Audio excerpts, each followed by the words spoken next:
Let's not waste any time. What's your purpose? What do you think your purpose is? If you ask me, I think that's such an awful question because it creates so much anxiety and insecurities when the question is being asked. Now, in today's video, I'm going to be focusing on what that question actually means and maybe how we can look at things in a different light. My name is Michael Tabaradi, coach and mentor, and I help self-starters and ambitious millennials live more aligned to their core values, creating more happier moments. Now, as stated before, when people ask the question, what is your purpose? Many of us will feel anxious or feel like we need to perform or say something that is really idealistic or attractive. However, maybe the question needs to be changed. But let's think about what purpose actually means.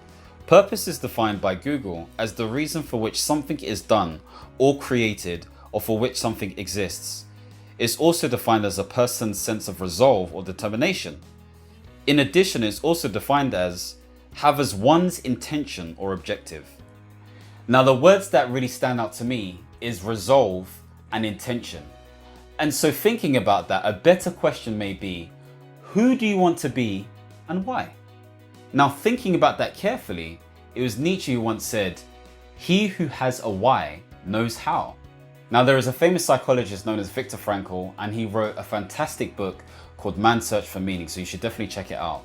He went on to develop something known as logotherapy, and it all focused on a sense of meaning. So here's what he said. He states that meaning is found in three places: your experiences, your attitudes, and your activities.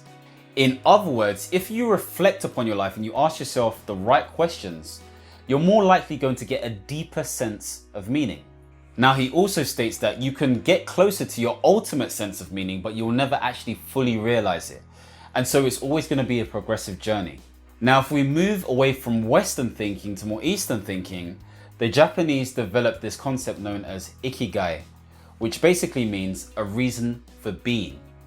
And so with ikigai, they focus on different concepts. I'm going to show this on the screen. As you can see, there are 4 overlapping circles. So they're based on what the world needs, what you can be paid for, what you are good at, and what you love. And so when they overlap, they express things like passion, your profession, your vocation, your mission. And so there are other insights that can be seen from this diagram which help you to understand what you need to be focusing on. And so Ikigai is a fantastic way in which you can start thinking about what you need to focus on in terms of your reason for being. Now, as always, there are always questions that you can ask yourself in order to get you closer to understanding your sense of purpose. So I'm going to highlight some questions to improve your existential analysis on this so you can have a clearer idea. And maybe this is something you can work on quite regularly, maybe by yourself or with your coach or mentor or potentially your accountability buddy. But don't feel like you need someone else. You can do this yourself, but it's always useful to have someone who's trained or someone who's objective to go through this with you at some point if need be. So the first thing is, looking at your last 5, 10, 20 years, what life lessons have you learned? What things have you learned that has enabled you to understand that you should definitely do this in the future or you should definitely avoid? What things haven't you done that has made you feel like I should have done this earlier? So think about certain lessons that you have learned through your last years. The second thing is, what would your future self tell your younger self? So understanding this will give you a clearer sense of what it is that you want to do, because usually the advice that we get from mentors or those in their elder years really place some perspective. So if you are in that seat, what would you tell your younger self? Next one is, if you were giving $1 billion or £1 billion or €1 billion, what would you absolutely do? Or another way to look at it, if you were given that money, what values would you not compromise at all? Thinking about this question allows you to understand how you want to spend your time and how you want to spend your activities or what you want to do, okay? So we kind of covered who you want to be in the first 2 questions, but maybe it's about what you want to do. So understanding that may shed light on who you want to be. So think about that question carefully. The next question is, what do you absolutely love doing? What makes your heart sing? Thinking about that allows you to assimilate and relay different experiences that you've had that have made you felt like you just love this, like you want to do this all the time. So go back to those experiences, really recall how you felt, really recall what you did, where you were, and maybe question why you're not doing that right now. The next set of questions are, what do you want? Like, what do you really want to do, or what do you like doing?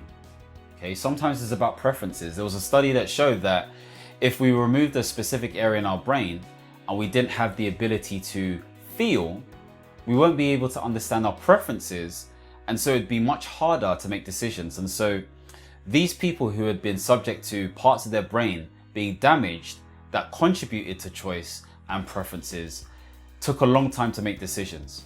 So understanding your preferences is so key in this. What do you like and what you don't like? What are you looking to avoid in your life? Because that may shed a clue in terms of what your sense of purpose is. Notice I'm saying your sense of purpose rather than what is your purpose. We're focusing on who you want to be, and more importantly, why. Again, Simon Sinek talks about this, focusing on why, and says it's really your motivating factor, your essence in terms of your drive towards any sort of endeavor. And so if we understand this, we know our reason for being, as Ikigai states. I guess another really important question to ask yourself is, what problem do you really want to solve? Is it a personal problem? Is it a problem that's related to a friend or family member? Is it a problem that you observe in your community or in society? What problem do you think that you want to solve that is bigger than yourself? Now, don't think it has to be big. It can be small as well, but it needs to be aligned to your sense of being, your sense of values, your sense of understanding, so to speak. Sometimes you may not be able to coherently understand why you want to solve this problem, but you know you just want to. And so maybe that's discovered as you go throughout this journey. So don't be afraid, like try different experiences, try different things, and you'll be able to understand maybe what problems you want to solve. Because sometimes it's a question of being exposed to different environments so you can get data points to understand what direction you want to focus on. Now, if you want to go deeper into this stuff and understand what your sense of purpose is, what your sense of values are, how you can be more productive, how you can communicate better as a thought leader, how you can be more vitalized as an individual, then check out this video here and you can get that information in much more detail. Now, also with your sense of purpose, there's also inspiration. So if you want to check that video out next, then make sure that you subscribe and hit the notification bell. As always, make sure that you understand, reach, and expand. Peace.